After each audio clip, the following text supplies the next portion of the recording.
to invest in women's health, and to promote clean air and clean water, and to rebuild our military and our infrastructure. True love for our people requires us to find common ground, to advance the common good, and to cooperate on behalf of every American child who deserves a much brighter future.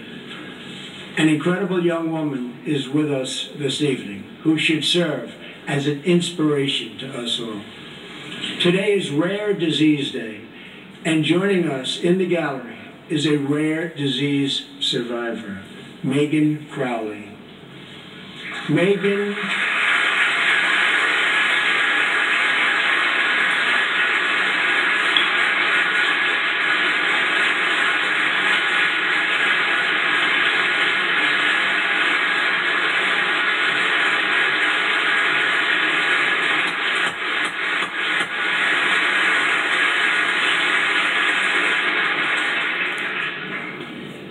Megan was diagnosed with Pompe disease, a rare and serious illness, when she was 15 months old. Not just at the FDA, but across our government. Then we will be blessed with far more miracles just like Megan. Education is the civil rights issue of our time. I'm calling upon members of both parties to pass an education bill that funds school choice for disadvantaged youth, including millions of African American and Latino children. These families should be free to choose the public, private, charter, magnet, religious, or home school that is right for them. Joining us tonight in the gallery is a remarkable woman. But to break the cycle of poverty, we must also break the cycle of violence. The murder rate in 2015 experienced its largest single-year increase in nearly half a century. In Chicago, more than 4,000 people were shot last year alone, and the murder rate so far this year has been even higher. This is not acceptable in our society.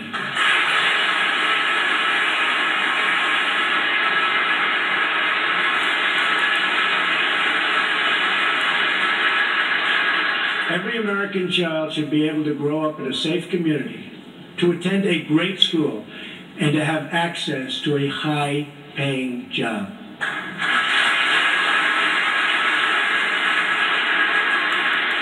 But to create this future, we must work with, not against, the men and women of law enforcement.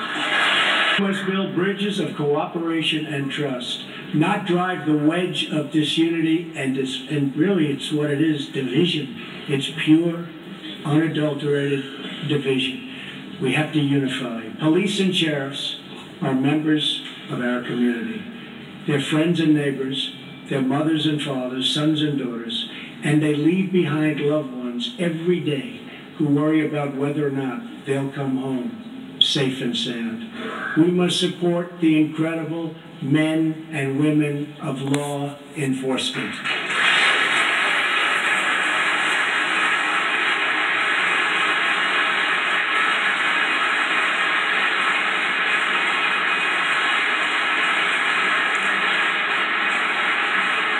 And we must support the victims of crime. I have ordered the Department of Homeland Security to create an office to serve American victims. The office is called VOICE, Victims of Immigration Crime Engagement. We are providing a voice to those who have been ignored by our media and silenced by special interests. Joining us in the audience tonight, to keep America safe, we must provide states' military with the tools they need to prevent war. If they must, they have to fight, and they only have to win.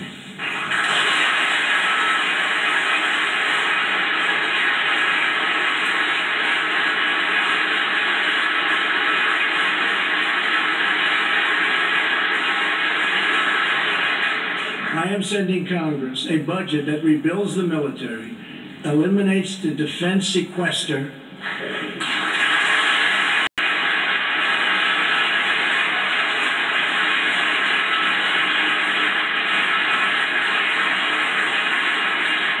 It calls for one of the largest increases in national defense spending in American history. My budget will also increase funding for our veterans. Our veterans have delivered for this nation, and now we must deliver for them. The challenges we face as a nation are great, but our people are even greater, and none are greater or braver than those who fight for America in uniform.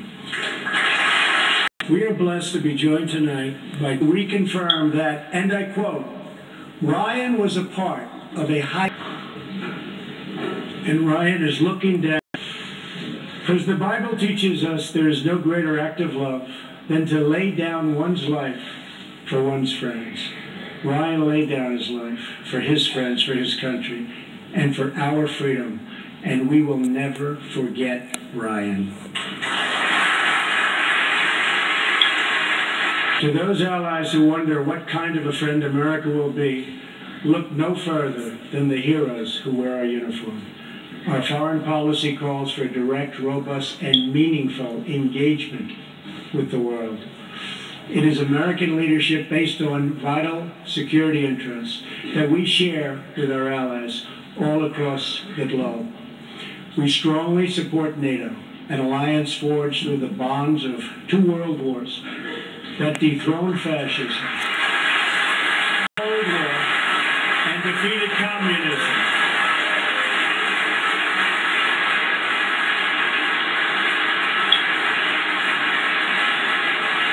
But our partners must meet their financial obligations. And now, based on our very strong and frank discussions, they are beginning to do just that. In fact, I can tell you the money is pouring in. Very nice. Really. We expect our partners, whether in NATO, the Middle East, or in the Pacific, to take a direct and meaningful role in both strategic and military operations and pay their fair share of the cost, have to do that. We will respect historic institutions, but we will respect the foreign rights of all nations, and they have to respect our rights as a nation also.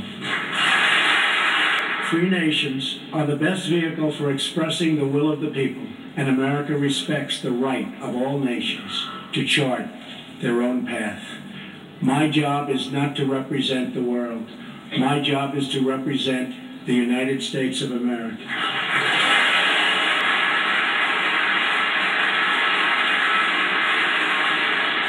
But we know that America is better off when there is less conflict, not more. We must learn from the mistakes of the past. We have seen the war and the destruction that have ravaged and raged throughout the world, all across the world. The only long-term solution for these humanitarian disasters, in many cases, is to create the conditions where displaced persons can safely return home and begin the long, long process of rebuilding.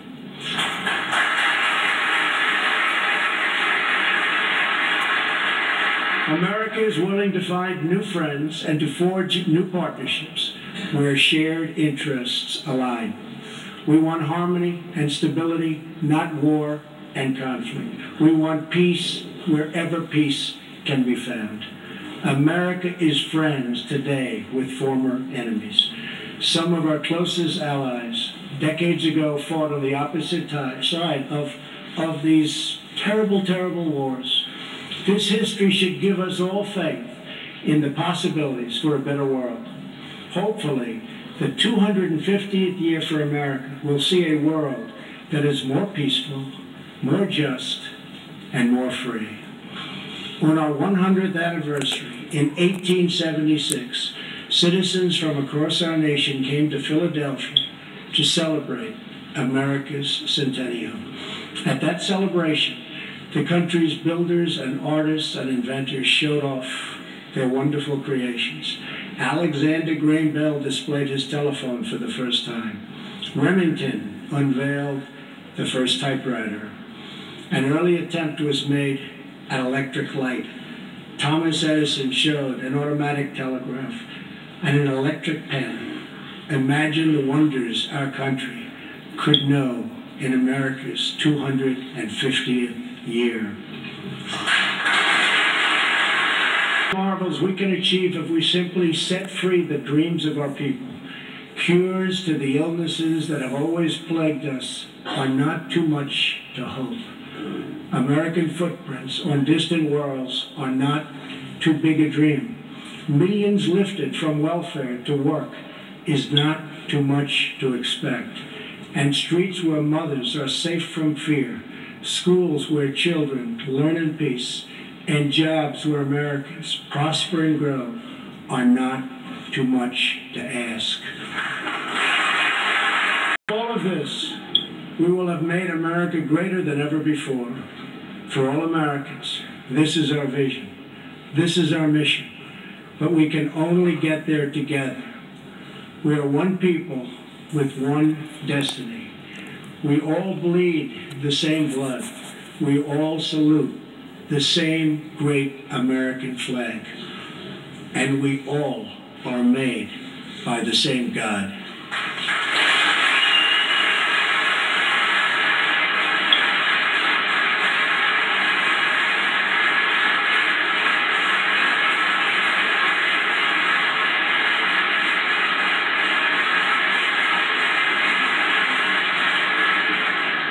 When we fulfill this vision, when we celebrate our 250 years of glorious freedom, we will look back on tonight as when this new chapter of American greatness began.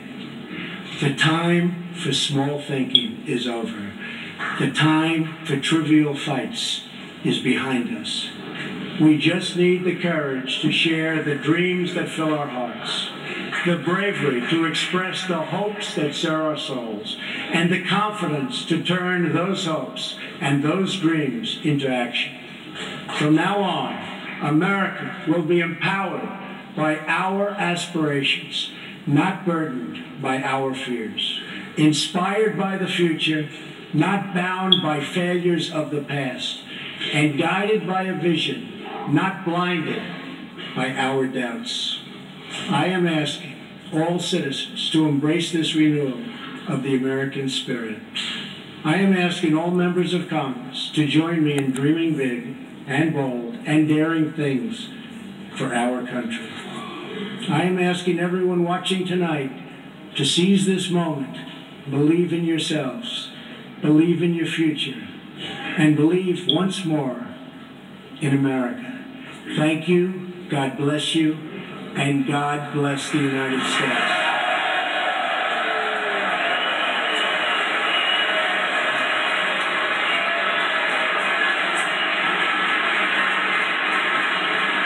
There you have it.